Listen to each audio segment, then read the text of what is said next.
This is the Hard Parking Podcast brought to you by Right Honda. I am your host, Jhae Pfenning. Speaking of Right Honda, in Scottsdale, Arizona, come in for their season-ending Happy Honda Day sales event.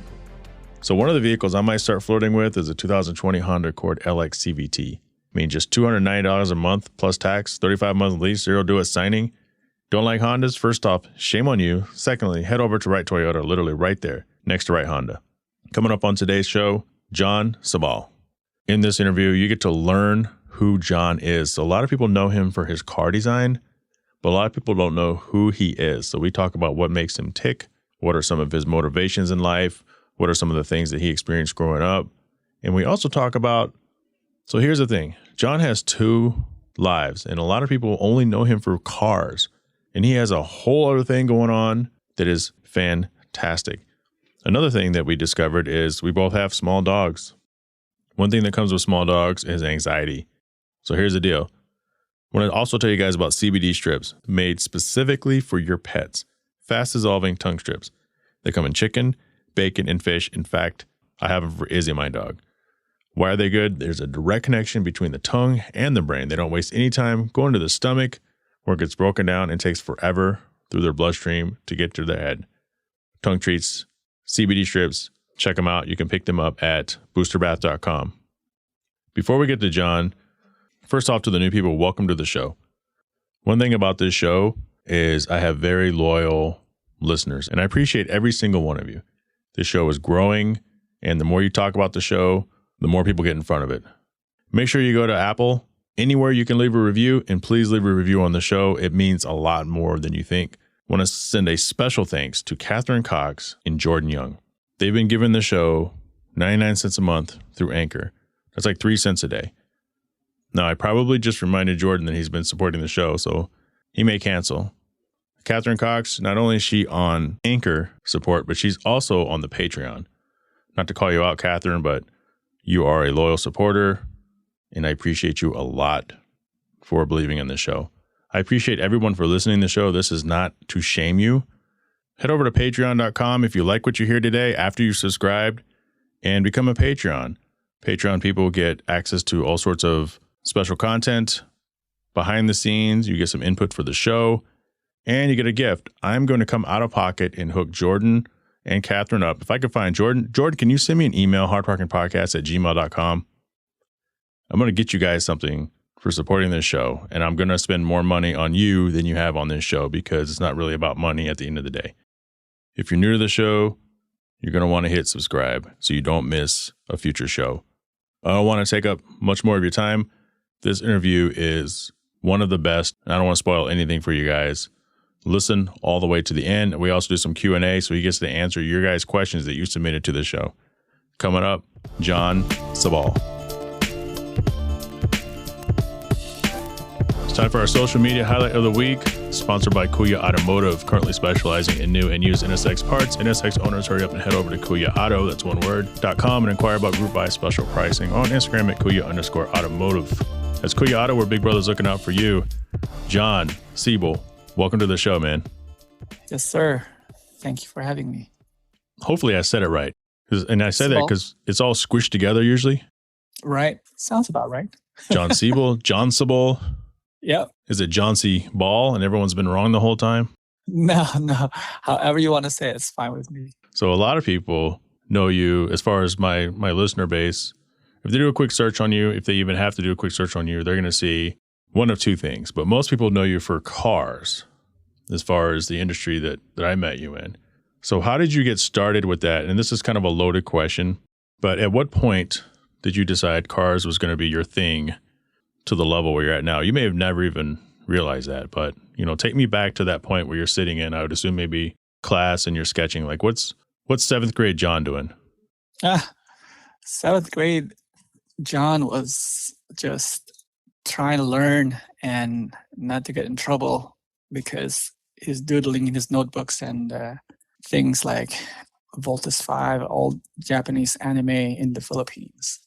And really just all my life has always been influenced by art and, trying to draw. And it was just really fun. Never really had a solid plan of like, okay, this is what I'm going to do with my life, and I'm going to use my art as a career. No, none of that really happened. I'm just like, I'll, make it up as I go along and see where it leads me, So yeah, it just, sequence of events kind of led me to what I'm doing now, but it was never like my long time goal as a kid of like, oh, I want to draw cars or design stuff for cars.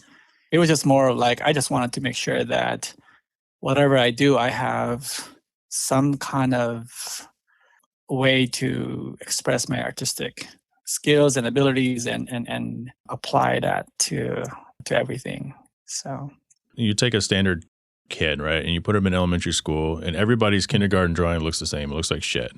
And then, as you start getting a little older and you start getting to middle school, 6th, 7th grade, I think that's when the kid's raw talent just kind of starts to separate itself from everyone else around. So I kind of had the similar path as well, where I was a young artist and everyone thought I was going to grow on to be big things. But eventually you get around other artists, and that's where you kind of find out where you're at. And my parents sent me to a magnet school to where I was in art class, and I remember I sat with some amazing pencil artists, paper sculpture artists. I was like, you know what? I'm okay, but 3 people out of the 4 on this table are really fucking good. At what point did you think that started happening for you? Basically all my life. I mean, I'm never like the best artist anywhere. I am always in a way like looking up to somebody else's work, and I'm like, dang, I want to be like that, or dang, I want to get to that level. Whether as a kid just drawing, cartoons or animes and stuff, and I would see somebody else do it like effortlessly, and I'm like, man, I suck. But at the same time, I use that bar to like up my own bar in a way that I can kind of somewhat keep up. But I actually prefer to have like, guys that are just like solidly talented, that can just whip out a good design or a good artwork, and here I am just mind blown. I'm like, how'd they do that? It's all perspective though, right? It's all relative, I guess, right? It's all relative. It's how you let it affect you. You either become better from it, or you let it defeat you and you just give up. So I don't want to go the other way, the latter one. I want to go with the former one, where where it just hones your skills on a daily basis, because you have this set goal to just improve and constantly learn and adjust to different conditions and stuff. So what I'm hearing is, don't be like me and drop out of art school. No, there's no right or wrong path to that, right? It's right. all about like how you dictate where you want to go. Like let's speed ahead now. So you have this career, and your name has been associated with car design in an aftermarket, and I imagine you might be getting brought up to do some factory work. Like, are you just pure artistic, expressional aftermarket, almost more of the seamer, or do you actually get contacted by manufacturing houses to help with a few things? How would I answer that without violating my NDA? All right, there you go. All right, so yeah. Yes, sometimes. I'm still heavily in the aftermarket industry, although there are some OE level type of projects that we're working on, but it's pretty much aftermarket, to where we design body kits and concept, builds and stuff. But it's always fun whenever an OE hits you up and they want to work with you and come up with some ideas, with them. That's awesome. Probably, like, maybe you could imagine that at some point in the past, but for it to become a reality, it's got to be surreal at times. Like, have you made it? Do you think you've, I know that's kind of a loaded question, but yeah, it's okay to be a little egotistical too, but have you made it? I know what you mean. It's to me it's hard to say if I made it or not, because everybody defines that differently. Like, how do you find like you making it? Is it like you making a certain amount of money, you being like one of the guys that people just go to? It's so many different ways to define that. But for me, like, I don't really pay attention too much whether I make it or not, because I feel like if I immerse myself in knowing, oh, I made it, then I think that it's more of a distraction to not work my butt off to improve and to learn. And, because I feel like, you're running this marathon thing and you finish the line, and then what? You just stop running or you slow down. I can't do that. So I'm too passionate, I think, and too interested in this thing to really even pay attention to if there was a finish line, if I ever made it or not. It's just, to me, it's just fun, so I just keep on going. Yeah, you don't want to fall into a sense of complacency, which I think is really easy for people to do. It can. There are times where there's, too many distractions to where it'll either discourage you or even just you're just tired and you're just burnt out and there's no creativity flowing. So a lot of those factors can definitely slow you down, but you just take breaks here and there and hopefully you get your speed back up and keep on going. Where do you think that comes from? Like, we all have this hard coding, but was there an event? Was there something that happened? Was there a guy who pulled up in a badass car at some point in your past and kind of looked at you and said, hey kid, this could be you one day? Or like, where do you think that pulls from outside of being natural with it? Ooh, good question. Can't really think of a specific point of time where it's like, I gotta work my butt off. I think it's more of just life. You know what I mean? Like, growing up, we never grew up rich, and my parents, they're all poor, and I'm like first generation here, and I'm like, man, I wish I can just be comfortable and just do my thing and not worry about paying my bills. But it's never like that. It was always like, you gotta, do your work and pay, all your bills, and just keep on going. And it was never like, oh, I want to have a nice car. Oh, I want to have a nice house. That was never the motivation. I think it was just like, it was just nice to have such a fun hobby and interest that turned into a career. And at the same time, I get paid doing it. Right. So, I think the main motivation is just really life. I'm not sure if that makes sense. It makes a ton of sense, because I think, you were saying, you grew up poor, and sometimes people around you are poor, and you see that, and it does something to you, even if you can't really explain it. Yeah. In the back of your head, even as a child, even if you can't remember, you're like, I don't want to be like that. I don't want to have to struggle, and I'm going to do whatever it takes. And I think a lot of people get to that point, but just having the intestinal fortitude and find something that you enjoy that eventually, because you weren't always on top of the world. I'm just going to call it. I mean, you're a made man, but no one would really know that, like no one would know that about you. What do you think what would people say about Jon Sibal? I don't know. I mean, I would like to find out too. I'm not sure what they see me. I'm not the most interactive type of person online. I try my best, but I think I'm pretty much low key, and only, I try to be like somewhat of an extrovert online, my personality, but I'm really half and half. I could be extrovert if needed to be in a group of friends, but I could also be pretty introverted and get tired of crowds and stuff. So I wouldn't know what people see or hear about me or what they want to say about my work or whatever. But it doesn't really matter. There you go. I mean, let me help you out on that. Okay. I'm going to help you out on this one. You are an incredibly humble, understated individual. Like the first time I saw you, remember what I told you the first time I saw you? Or when I look back to the first time I saw you, the first time I saw you, I didn't know you. I was talking to RJ, and we were in Monterey, and you were walking with him, yeah. and you were standing kind of off 15 or 20 feet waiting for him to finish his conversation with me. And you Was guys that at the Quail?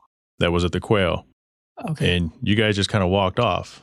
And then the next time I saw you, which was AutoCon Long Beach, right, because I still wasn't quite sure, and you did the cool thing that any creators listen to me.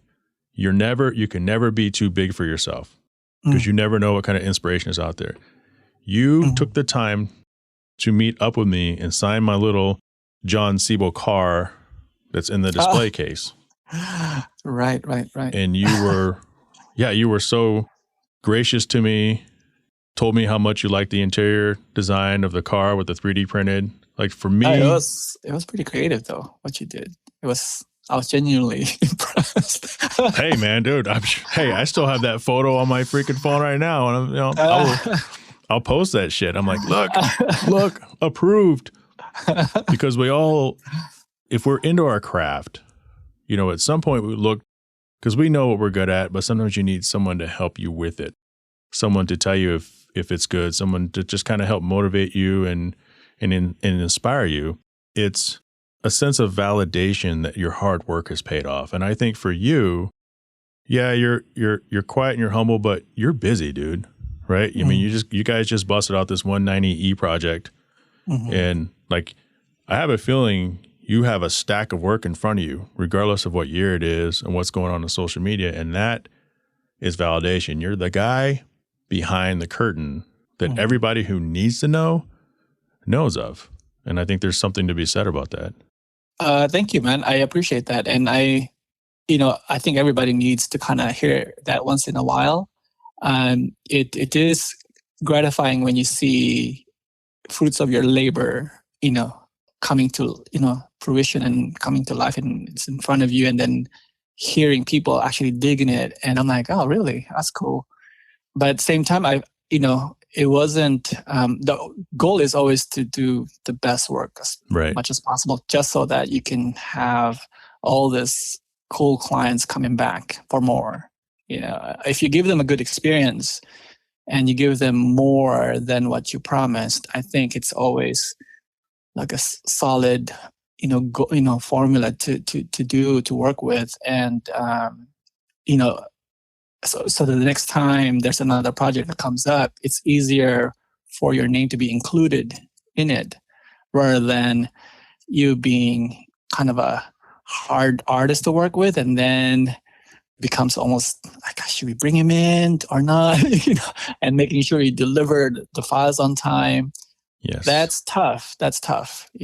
But you got to do what you got to do. You got to sacrifice, and it's work, man. There's nothing really mysterious about it, I guess. So what you just said is extremely important to young creators everywhere. What kind of dog do you have? I have a toy poodle rescued. So I have a Yorkie poo, so he's half poodle as well. And he just forced his way into my room, and I just kicked him out. Gotta love our dogs, man. Because he does this thing where if you don't let him in the room, he beats on the door.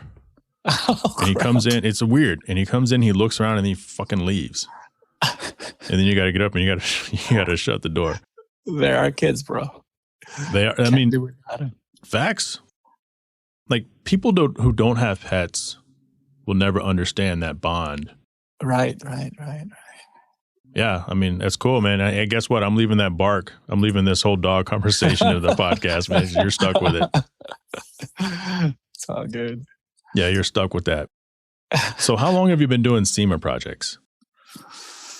I think, I've been going to SEMA since like 1995, 96, something like that. That's a long time. Yeah, it's been a while. But I'd never really been involved in any builds until probably later in 2000, like more like I would like help out here and there, but to where my name is actually part of the roll call or part of the credits in a press release, I think probably 2012, maybe even, no, I don't know, actually, maybe even before that. I remember working with John Pangilinan when he built a Scion, TC or something, I forgot, but for Tuner Challenge. And Stan at Toyo hit me up. Hey, goes, my buddy Jon is building this, thing, and do you want to, he's wondering if you want to be involved in it. I'm like, okay. And then these are my boys. So I try to, help them out as much as I can. And I think, at the time I was just playing Photoshop, 2D, grab a picture and then start. Microsoft Paint. Yeah, pretty much, right? Whatever you can grab your hands onto to get the project done, I had no idea what I was doing, really. It's just, this is what they want, and they want to have some kind of photo or an image to send to different build partners so that they can show them this is what we're building. So I'm like, all right, let me know what color, let me know what wheels, and I'll put something together for you guys. And then, and actually, I think he won first place with that. And I was pretty stoked. I'm like, dang, dude, that was fun, and it just kept on, going on after that. And then, yeah, but I never really got so involved until I myself entered that Scion Tuner Challenge, and then I won. And then I got even more work after that. So it just kept on it's like a snowball, really. So was that the one, your challenge or your collab the first time around? You think that's the one that kind of set in place the Jon Sibal that most of us know of today? It's definitely a factor. I cannot, disregard the other, things that happen before and after that. But definitely, me collaborating with Jon P definitely, helped a lot because, without that, I don't think I'll get other projects coming in. And at the same time, while other projects are coming in, some other people are also hitting me up for designs and stuff. Because at the time, I think a lot of people were going with just hand-drawn illustrations.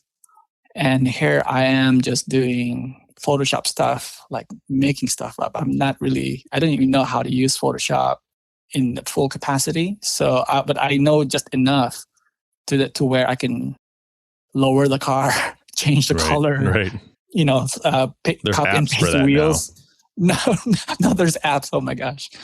But yeah, man, it's I think a combination of a lot of things. And I think part of it also is location, right? Here in SoCal, crap, dude, it's the mecca of aftermarket car stuff. And it's just a lot of the legends like Stephan Papadakis, who... Oh yeah, Stephan Papadakis. Yeah, he hails in here. Man, I look up to those guys. And when I was in the import show scene back in the mid-90s... the Dragon NSX, right? I wasn't driving any of that stuff. No, I mean Stephan Papadakis. Oh, I don't know what I think he had a drag racing NSX, in the import drags or something like that back in the late 90s. I'm not sure, but I remember just racing him one time at an event. He was driving this black Civic, and I just got my BMW E36, and it was bone stock. It was automatic, and he just blew the doors. I mean, it felt like my car didn't even left the starting line, and he was just already in the finish line by the time I the green light hits. His car was so fast, and I'm just like, that guy is just super cool. He knows this is not for me. I'm not Show me your ways. But yeah, no. Guys that are in the industry back then, who I competed with, who I, were friends with, are now business owners, race team owners, and marketing managers and stuff. So, I know these guys back in the days, and then now it's kind of good to know them because you get the connections a little bit. So your name is easier to go around when people already kind of knew you from back in the days. So that kind of helped too. Yeah. So for our listeners and the creators out there who are going to be listening to this, networking organically, not forced networking relationships, and keeping your head about you and not being too full of yourself. Sounds like that's a real important thing. Can't go wrong with that, for sure. networking and relationships is such a key. You can be the most talented artist and creator out there, but if you cannot sustain a solid relationship and properly communicate, I guess you can only go as far. And relationship again is just, that's what keeps your client happy and coming back for more. 100%. So you have, well, let's talk about some of the cars before we switch gears here.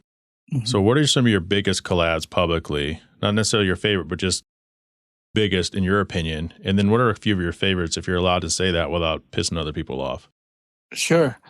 This is always tough for me to pick, because I put like my heart and soul into each project, whether it's a known builder or it's someone that's just coming up and nobody knows.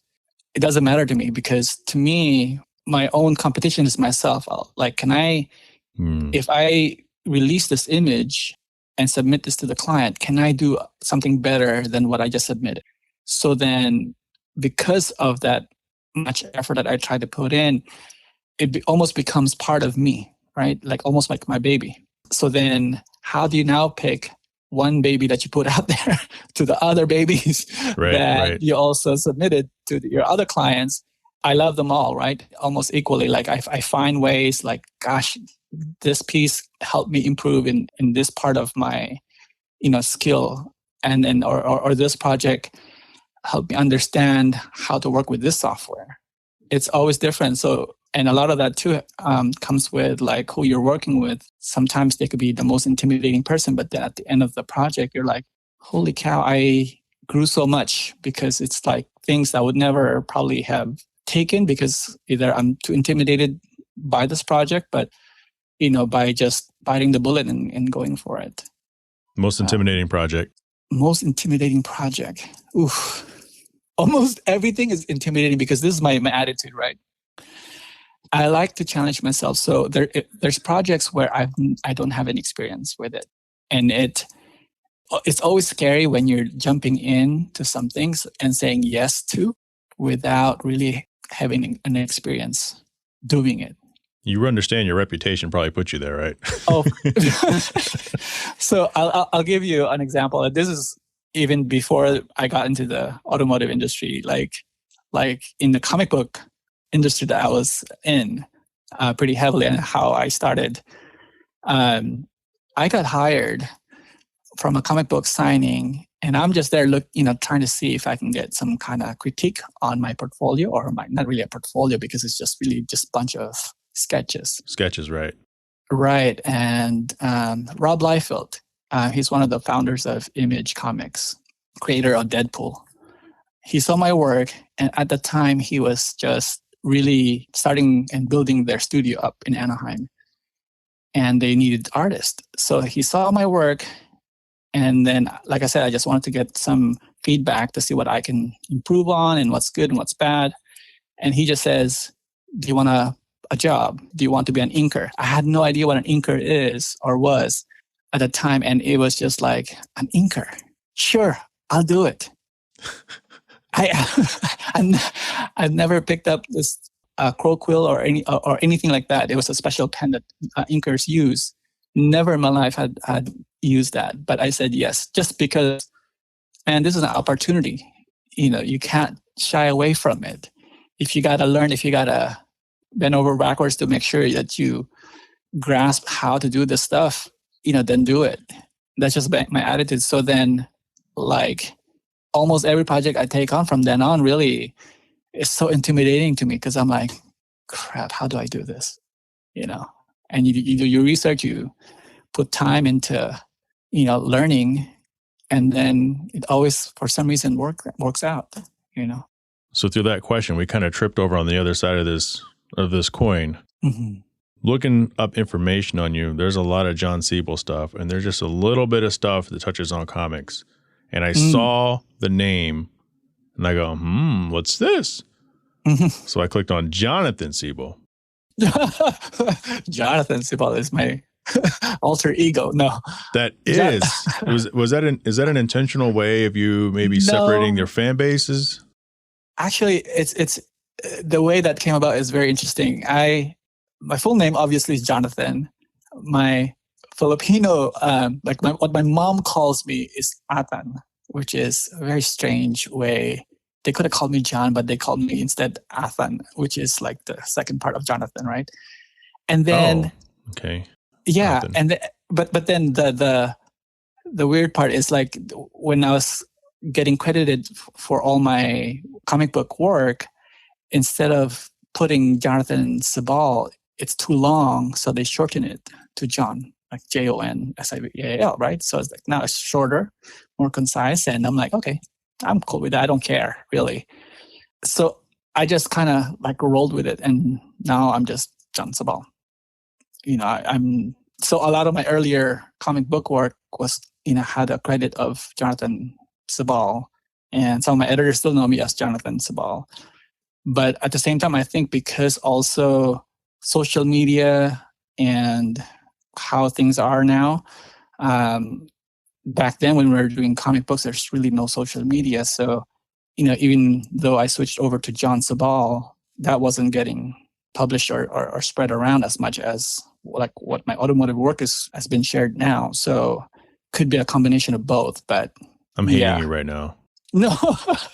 I'm hating you right now because you let me call you Jon Sibal and it's Jon Sibal all squished together like the package that's in my garage right now. It works, bro. There's no right or wrong way to say it. Well, I go nuts if people call me Jhae, and by me saying that, people are going to start doing that shit too. I should call you Jhae. You can do that. That'll be our joke. No one will know. No one will listen to this podcast. Right. It'll be our thing. Nobody will listen to this podcast. So okay. So we can talk comics a little bit now because you've had some amazing success in both avenues, and I try to tinker in that a little bit in my attempt to kind of cross-pollinate cars with anime in a less focused Itasha kind of way, or less forced Itasha kind of way, where I still wanted the people to like the car and my design for what that was, and the anime people who knew what it was to appreciate it, and then the people who didn't know what it was at all to still appreciate it. But you've had that success on both ends. I mean, is there anybody out there doing that or has done that with that kind of resume that you know of? Because they could be out there. Right. No, I'm sure there's people out there. Like I can't be the first and only one that has done that. But, even with my own interest, I'm not as well versed, I don't think, as you are with anime. I only know a very few parts of it. I don't know. I don't know a lot. But there's got to be other people that out there that are a lot more talented, a lot more, familiar with anime stuff, and at the same time kicking so much butt with car design stuff. And anytime I find those people, I'm like, hey, what's up? We can be friends. Well, see, that's that shit. That's that shit right there that I'm talking about, that humility. I'm sure there's a lot of people out there that are a lot more talented. Stop with that. That's true, though. It could be, but that's what people need to know about you is how you are and how you approach the world and your mindset. I mean, that's why you continue to have the success you have, is because of that mindset. You can be on top of the mountain, but guess what? The world's full of mountains, right? Yeah. So exactly. As far as your peers, who would you consider your peers? I mean, don't say everybody, because like we all kind of measure ourselves around other people in the same interest. And that's going back to what you're saying earlier. It's added motivation. It's added inspiration. Like, wow, I really liked how Jon Sibal, I really like how Jon Sibal designed designed the corner of that monitor. I never thought about that. I'm going to take that and wow, that's really cool. And then the other person on the other side, like you could be saying, dang, Jhae, that was really cool. Like, but you're not looking at the other people because you already know, for the most part, like you're on a certain playing field, I guess. Like, who are some of your peers in the auto design? I mean, it's like the Kaizen, them boys, who are your peers? Again, that's just the same question as like you're asking me, like, what's my favorite project or what's the most intimidating? Because like, I even remember when you and I met up at AutoCon and checking out your NSX with all these little cool details that you put into the seats, even like around the seat base and everything with all the details and stuff. that to me, I try to take a mental picture of that. And then I'm like, ooh, that's a good one. So it's just like taking notes from like each person that I meet or encounter and like putting that into like a folder of inspiration. So not one person will give me everything that I want or need, but I feel that a lot of people can really offer a lot of cool little nuggets that when you put it all together can amount to some awesome treasure. You just made my 2020. No, bro. After this call, I'm going to go to sleep. I'm not going to wake up till January 1st. But it's true. That's the same reason why your car, your NSX made some waves because of stuff like that. Even the livery was a little bit different than the typical livery, right? You got that whole, Macross inspired, print. And it's not just even a clean print. It was more of a distressed, weathered type of look to it. Nice texturing and everything. So stuff like that, you pay attention to details, and then you meet another person, and then they were able to be so creative with just some small part. I'm like, ooh, that's pretty cool. Gotta remember that. Mental note again, number 2. Let me ask you this, because and we're going to go back and forth from cars and comics, just conceptually from the outside looking in, those things, the skill involved, other than hand-eye coordination and passion, couldn't be any more different. So in one sense, you're an inker, which I did some research on that because I was curious myself, like, what the fuck is an inker and what do they do? Right. Mm-hmm. And then if you're an inker, then you're good with the sketch. Repetition, first off, for people listening. Mm-hmm. You don't roll out of bed. Like I used to do sports art. You don't roll out of bed and know how to draw Michael Jordan, Scottie Pippen. Obviously, I'm from the 90s. You have to practice over and over. You don't roll out of bed and draw Iron Man perfectly. You have to be so familiar with all the lines on these comic book characters that it becomes second nature, and then you can kind of perfect and hone your work. So looking back at some of your older stuff, is it harder to differentiate the work you've done in 2018 versus 2020? Or maybe if you look at 2010, you can be like, there's some stuff there that just sticks out like a sore thumb to me. I loved it for what it was.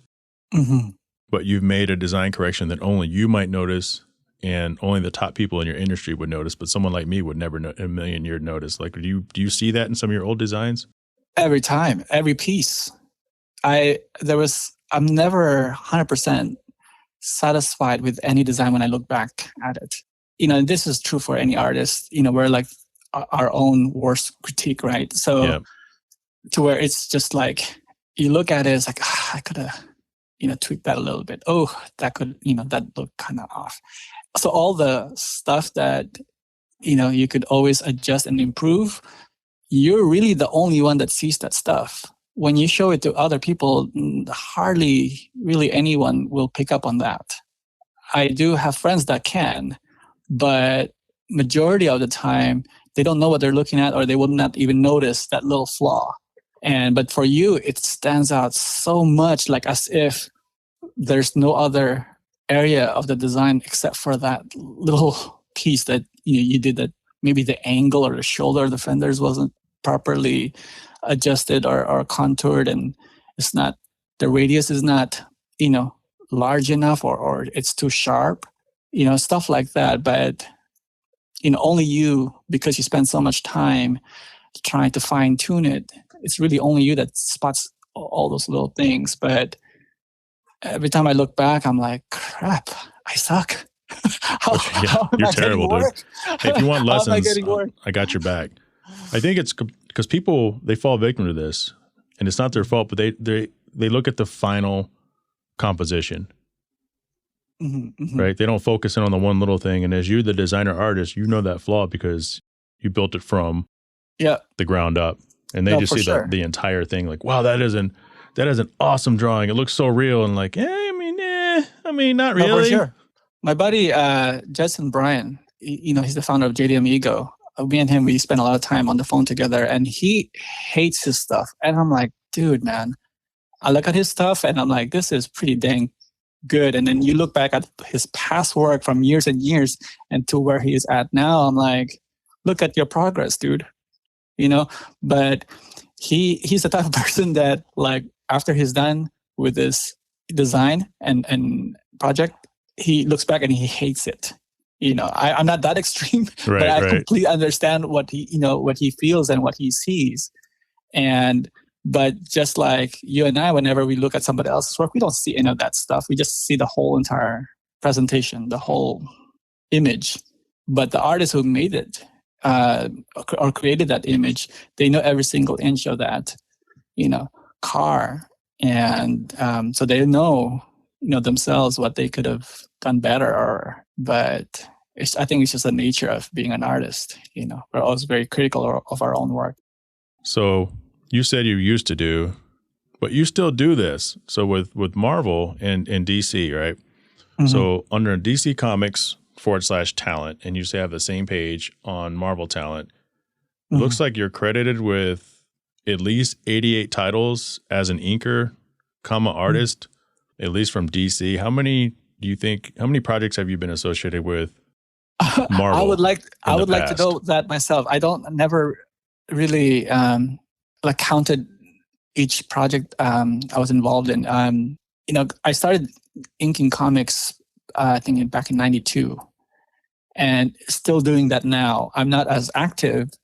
I only have one book. We're working on Batman, Earth One, graphic novel. Volume 3, June 2021. Yeah. I told you. I looked. I researched. And that's the only book that I'm working on now, and I'm even lagging on that. But back then, I wasn't doing any automotive stuff, so my everything, waking up and going to sleep, in between is just all comic books. There's nothing in between. But we put out gang load of titles. And then even after Image Comics, went to Marvel, started working on X-Men, Avengers, Iron Man, Spider-Man, and then went to DC Comics and started working on Batman and Superman and all those other titles. I'm like, whatever work comes around, I'll take it, And I was fortunate enough to team up with very talented artists to let me tag along to wherever they go. So if they went from Marvel to DC, they'll take me with them. Part of their team. Yeah, exactly. So part of the style and look that they want, because they don't want to experiment with other inkers. They already have a solid team with them. So we just go wherever. And it's just a blessing that way. And for the listeners, how would you explain what an inker is and what an inker does? Good question. Okay. So I had to learn this right when I first just got hired, because like I said, I had no idea what an inker does. So when I think of comic books, there's either just a writer or an artist, which is a penciler. Right. But really there's multiple talent involved in the production of a comic book. So it all starts with the writer. Usually the writer and the penciler, they collaborate about the storyline, the plot. So the writer will then have a full script of what the story is about. Break it down for 22 pages, maybe even per panel in one page. How many panels? 3 or 4 panels, basically trying to tell the story. So he'll give that script to the penciler. The penciler will then decide if the writer didn't dictate how many scripts or how to tell the story per page. The penciler will then break it down per page, draw everything in pencil. After that process, they'll hand it over to us as an inker to then redraw everything, but using an ink pen, inker. That's an inker, right? Now, some pencilers, they draw super tight, meaning every little details are already there. So you're just tracing. Don't say the word. Don't say the T word. Yeah. Todd McFarlane is on record as saying he hates it, but right. But there are some that are a little more loose. So an inker will almost finish the drawing, but again, with ink as a final piece. Regardless whether the penciler is loose or a tight penciler, then the inker's responsibility is to give distinction between the foreground, the middle ground, and the background. And you can do that by varying your line weights. So, for example, if Superman is standing right in the middle of the shot, you have him in the middle shot, but the foreground is like a tree. So you make the tree limbs or the leaves a little bit heavier lines, and then the Superman becomes somewhat a medium thickness line, and then the background, like there's like a building in the background, those are all super thin lines, just like in a photograph. So it gives some kind of distinction.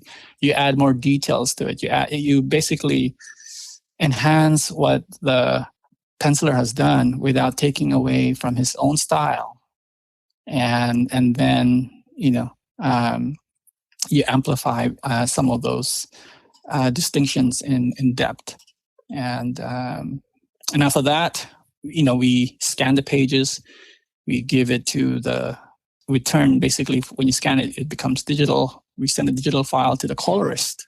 The colorist will then, I think they still use Photoshop to color the pages. They used to just use, back in the days, I was never part of it, but I've seen guys where they have markers and stuff, create like guides. Prisma markers and stuff is what it's saying.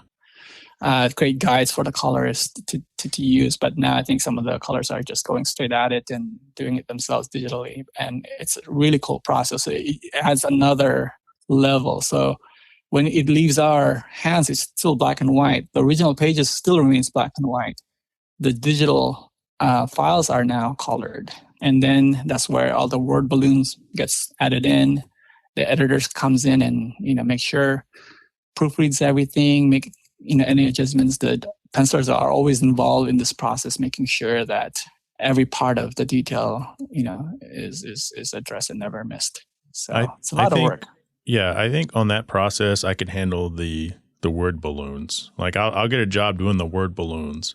I don't know, man. That part, I probably wouldn't even attempt that, because I've seen the guys do hand lettering, like they actually hand write the word balloons.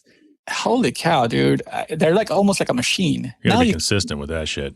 Exactly. But now, you have different fonts and text that you can use to type in, like a comic book style font, right? But some of those guys who hand writes this stuff, I'm like, jeez. And then they know how to do the word balloon properly with the right size and scale.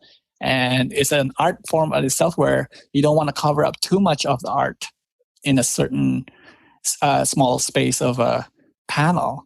So you got to decide that. And then they also know how your eye moves from left to right, from top to bottom. So when they put word balloons, it's a pretty thought out way to where the next balloon will flow with the next one, so that you don't skip a dialogue just because of the wrong placement of the word balloon. So never mind. I'd either have to quit or be fired 2 balloons in. An inker might be better. All right, let me go back to inker. No, I think you explained the inker thing perfectly, because how I imagine it is the pencilist. We're calling him pencilist? Penciler. The pencilist. Sounds like a movie, like the pencilist. Yeah. So the penciler, I mean, it's a flat 2D, sort of loose, lighter sketch, and then you basically bring it to life with dimensional value. That's one of the things I was like, yeah, just like you were saying with the tree, the Superman in the background. It's like there's everything can't be the same line weight, or else it just looks like this funny looking thing. I have some fun questions for you before we get to our eventual Q&A question. I'm not going to ask you what is your favorite comic book house, and I know a lot. I got you, and I know a lot of people go back and forth as far as working. You can work on DC for 5 years and go and work for Marvel, and then go work at Image, and then Dark Horse. I don't even know if Dark Horse is still around, but for the movies, since I don't know if you have some sort of involvement or if it's part of NDA, but MCU or DCU? Oof. You can't ask me that question, dude. I just did. Because, hey, I'll tell you this. I'll make it easy on you. As far as action heroes go, I think Batman is my favorite overall. Agreed. Although I'm a big fan of Iron Man from the comics when I was a kid. In the DCU kind of, I like some of the actors in there, but they just have a ways to go. So I don't know. I really enjoyed Batman on print and on screen as just this hero. If you think about it, like, especially I think he was highlighted on that, Batman versus Superman, where this guy doesn't really have any kind of superpowers compared to like Superman or other superheroes, but something about him, like the way he looks, the way his gadgets, his cars. Did you like that movie? My favorite Batman movie or version of Batman is anything Chris Nolan. Batman, like Dark Knight. Yeah. Those to me. Christian Bale, yeah. Right. Just because of the story. Like, I love how they portray the Joker, and it's just everything about like the character and the movie and the storyline behind it. I think it's just so solid. Did you like Ben Affleck as Batman? He's good and better than others, but was that a safe response? Like, are you in trouble, or was that really you? No. I'm just being honest. I think it's hard to think of anything else that compares to Christopher Nolan's type of Batman. Yeah. Just not because of Christian Bale either. It just goes back to the like how the whole vibe and feel of those movies, Dark Knight, with the Joker and everybody. And it's just, I don't know of any versions of Batman that can come close. I just love them. I'm going to agree with you on that because, well, I don't consider that part of the DCU technically, although it's the DC universe, but not as we know as the MCU. Mm-hmm. I love that trilogy, and I liked Ben Affleck as Batman. I like seeing an older, pissed off at the world, no longer interested in just arresting people, Batman. And I think he got that movie, and I think he got a kind of a rough deal there, but I guess he left on his own terms. See, I don't even know. I don't keep up. I think he thought the script just sucked for the next movie, and he said, "I don't want to be associated with this," or something like that. So I'm not sure what happened, but yeah, I mean, the whole Dark Knight trilogy just got me, just because from starting to the end, I'm just like so in tune with it. And yes, it is on the darker side, and I know MCU makes fun of that. Why DC gotta be so dark, But I love it. I don't mind. Yeah, I love it. Yeah. And one more very important question for you before we get to fan Q&A. So you still got some time for me? Go for it. You're the man. So this is important. Knowing everything we've learned, and I hope this has been very quality conversation for fans of yours, is you've been in the car world for a long time. You have a past and a present and probably a future dealing with comics. Mm-hmm. Essentially, you are in two incredibly big spots. You are incredibly humble, incredibly grounded. You don't have a verified social media account. I don't. Well, not in Instagram. I think on Facebook I do, but not on Instagram. Yeah, and you could easily be verified. I have a feeling that that's not very important to you. It would be nice. Is it? It would be nice, but I don't lose sleep over it. Let's put it that way. It's not like a goal that I put myself into to be verified, but I would be honored to be verified. Obviously, it would be awesome, but it's I have too many other goals right now. It's just getting projects done is the goal, right? More than being verified. I think being verified is a benefit of hard work and good work that you put out there, but it should never be a goal. There's some verified trash out there. I think with some people, it's a good clout thing, but to get verified means it opens up so many doors. It does, maybe I'm that's sure. why for you, it would be nice, but man, look what we just talked about. I mean, you've done and you continue to do, and you will continue to do things that people dream of having the opportunity to do through their hard work. So, right. I think, I said, it's all this accolades and being verified and whatever awards, right? They're of great value because then that leads to more doors being open and more opportunities. But that should only be looked at as a benefit of your own hard work and making sure that you put out the best work that you can do for your clients, for yourself. And then all those little things can come along with it, So that's why whether you're verified or not, whether you win awards or not, whether you win competitions or not, it doesn't matter anymore because you're, like I said, I'm my own competition. Worst competition is I'm competing with myself, trying to outdo my last design. You know what I mean? What's next? What's out there? What's a dream opportunity if someone were to knock on the door and be like, Jon, we know who you are. We want you for this project. Like, what's some sort of fantasy next level thing? Like, what's left for you? Because it has to be something other than pushing yourself to be better every time. There has to be like, man, that would be nice type of deal. Mm-hmm. I have friends in the movie industry that I'm just so blown away what they're doing. One guy, for example, is Andy Park. Me and him, we started in comic books. I used to ink him on like Tomb Raider and all these other titles. I think the last book I worked with him on was X-Men. And now he is working for Marvel Entertainment. He's like the main guy behind movies like Ant-Man, Guardians of the Galaxy. Movie, by the way. Yeah, Thor. And I look at his stuff and I'm like, dang, is this the same guy that I used to work with? He's a really good friend of mine. He's actually like the best man in my wedding. We're that tight. And I still look at him. I'm like, who is this guy? He like leveled up so fast and so much. And I think it's really because of the environment that he's in. There's a lot of talented people in that industry.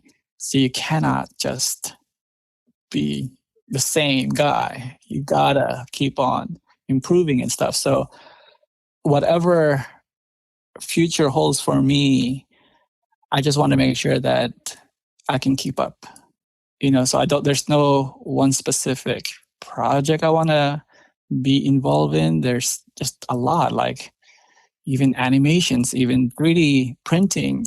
This whole 3D modeling was never a goal, but it just because I got so tired of like doing 2D Photoshop stuff that I'm like, I gotta get to the next level, which is I felt like 3D modeling was that level. And even then I was combining both.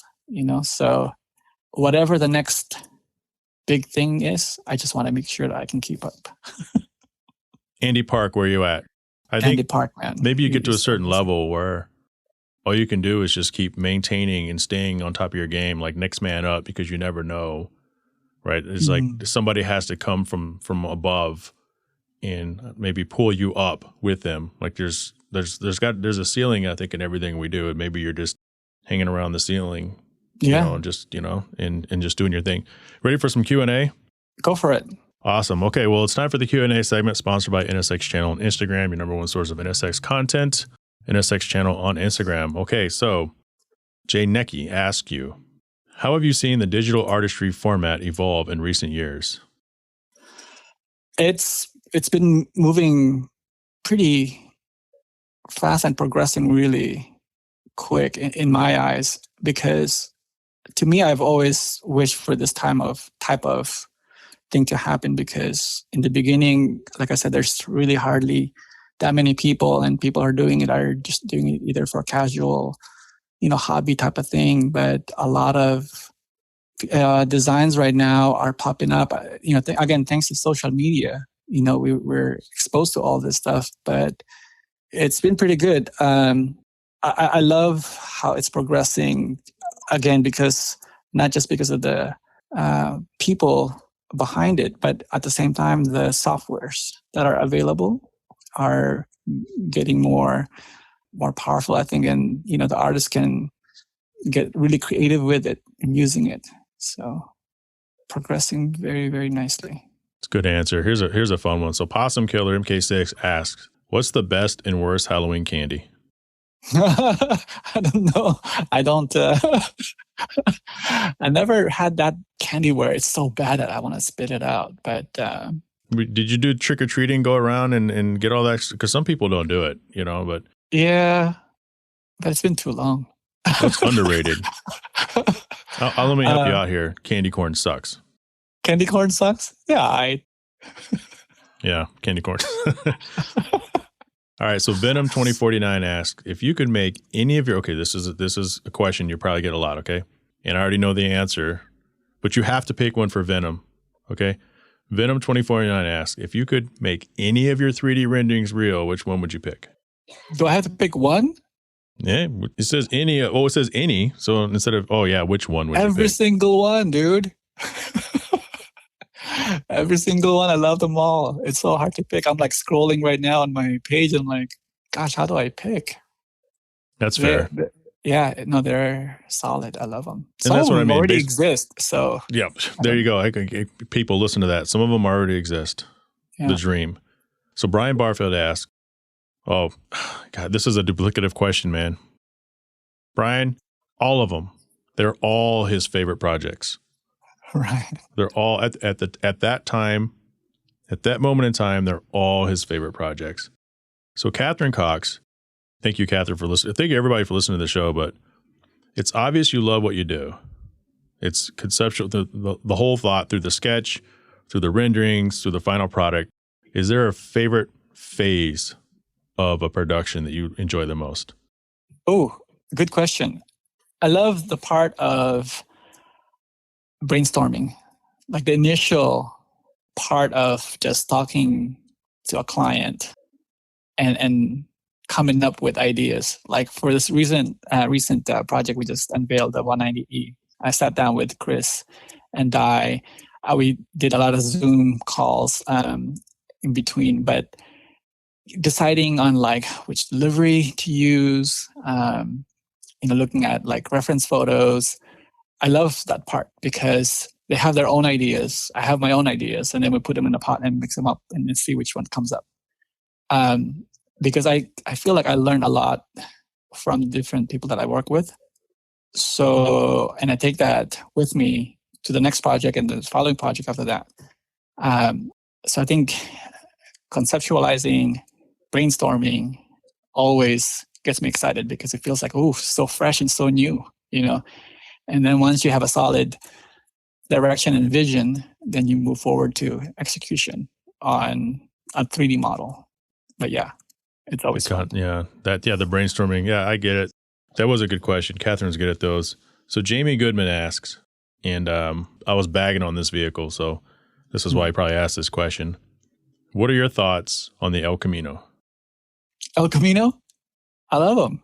They're good. Are they? Yeah, man. I mean, design-wise, obviously, it's not for everyone, but car and a truck, combine both. Why not?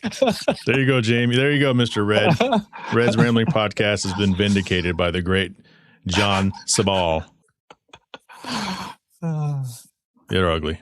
All right, so Chris Nestor asked, what's your opinion? This is kind of fun, too. What's your opinion on the monoliths appearing and disappearing? Is it just a silly prank? Is it a group? Like, what do you think's going on with that?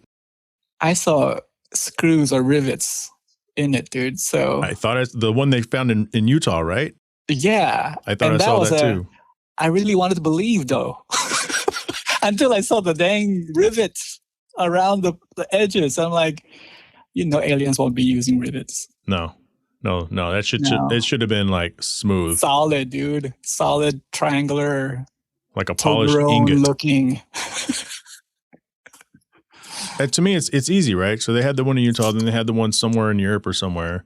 Right, the next time this thing pops up, you just go out there, you set up a freaking camera, right? We have the technology for that, and you just leave. Don't even announce it. Just leave. Right. Wait for someone to find it, and then wait for somebody to move it. Yeah. Busted. Yeah. No, it was a fun concept, and whoever thought of it, I'm sure they're laughing their butt off just because it's like it worked. It got people's attention, and now it's still in the news. I can't believe we're still talking about it. So I mean, everything's game in 2020, right? Right, 2020, dude.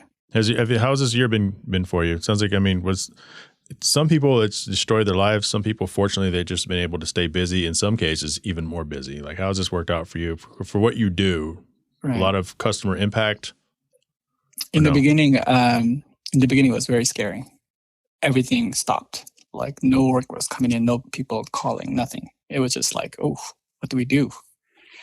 So for a few months, it was kind of like that. So you're almost like thinking, what can we cut down on our lifestyle so that we can pay the bills, we can pay the rent, pay the whatever, right?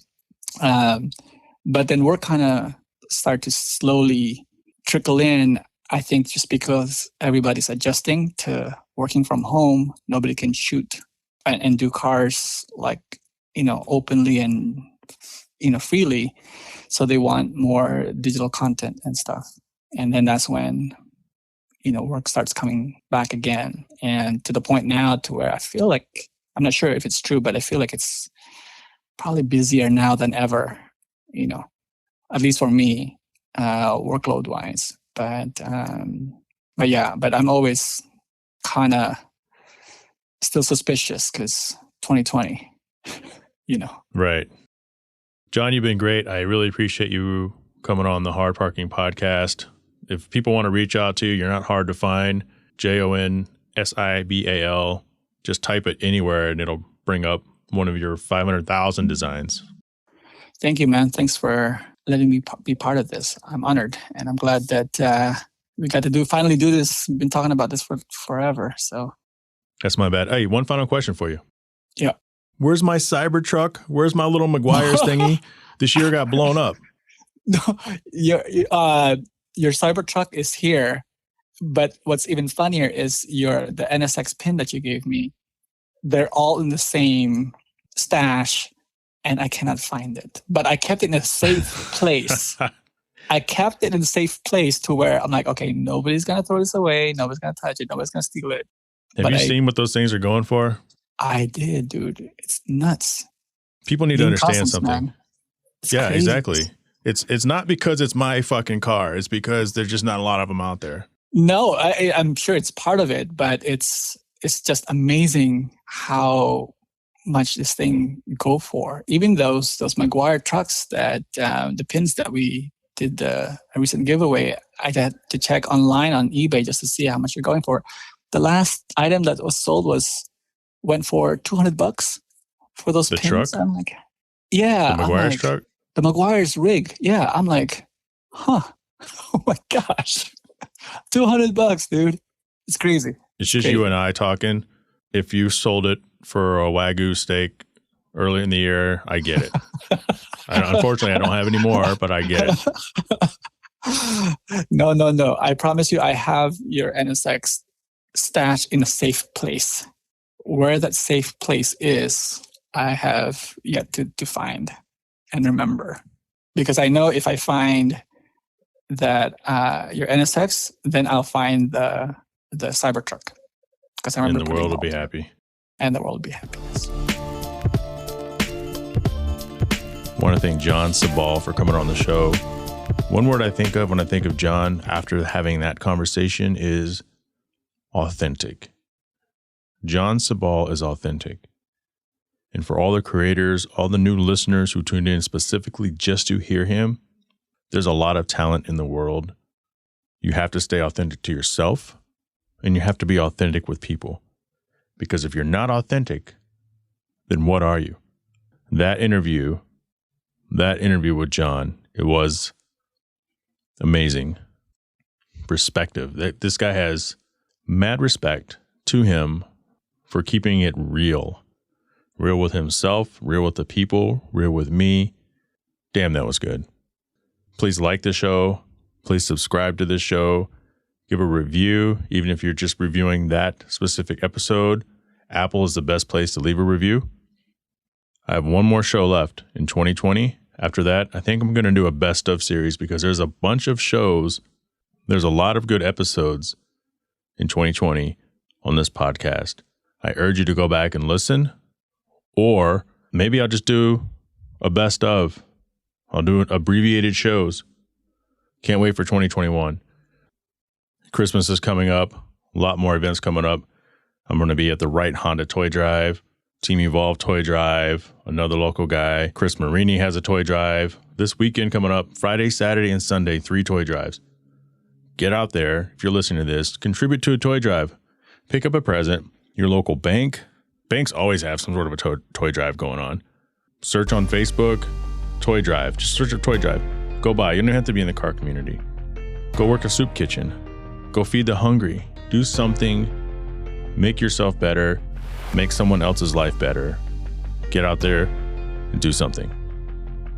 We also need to thank Right Honda out of Scottsdale, Arizona. Higher quality detail. Kuya Automotive, NSX Channel, Booster Bath, and 4Wheel Online.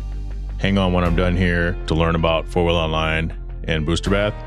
If you'd like to support the show beyond just subscribing to it, Patreon, Hard Parking Podcast, subscribe to the YouTube channel. I could use more followers, all sorts of ancillary content. It's not just a podcast on YouTube. It's a bunch of other things that I produce, not only for this podcast specifically, but to the community.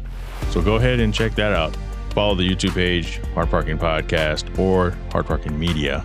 You can find me both ways, to be honest with you. You can follow me on Instagram at NA2NSX or JTravels, JHAE_travels. Follow me on Twitter as just Pfenning. I've recently changed my name from Hard Parking Pod to Jhae Pfenning. Facebook page, Hard Parking Podcast. I'm everywhere. I'm not hard to find. If you have any comments, shoot me an email, hardparkingpodcast@gmail.com. I can't grow unless you tell people about this show. Let's do this. Let's grow this thing together.